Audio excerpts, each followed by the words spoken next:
काय करावं ते कळत नाही जानकी, काहीच कळत नाही. नात नातू होणार म्हणून आनंदी व्हावं का नेहमी सारखंच सुख आपल्या पदरात पडून पुन्हा हिरावलं जाणार, काही समजत नाही.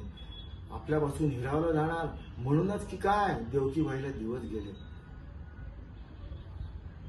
दरवेळी प्रत्येक वेळी तिचं आई व्हायचं स्वप्न पूर्ण होत आहे, पण ते बाळ जन्माला येताच हिरावलं जात आहे तिच्यापासून आणि आमच्यापासून. ना तिला आई व्हायचं सुख मिळतंय ना आम्हाला आजी आजोबा. ती एवढं देवाचं उपास तपास करत असते, मग का बरं देव तिच्या बाबतीत एवढा निष्ठुर आहे? देव तिच्यावर दया का दाखवत नाही? काय चुकतंय, काय चुकतंय देवा, मला काही कळत नाही. काय चुकतंय म्हणून घराण्याला आमच्या ह्या असं आमच्या वाट्याला संकट आलेलं आहे. किती दिवस भोगायला लागणार आता, किती दिवस भोगायला लागणार.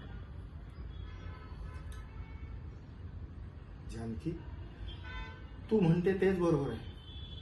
स्वामी स्वामी आता तेच आहेत एक बरं, जे आपल्याला योग्य मार्ग दाखवतील. आता आपल्याला त्यांच्याकडे जायला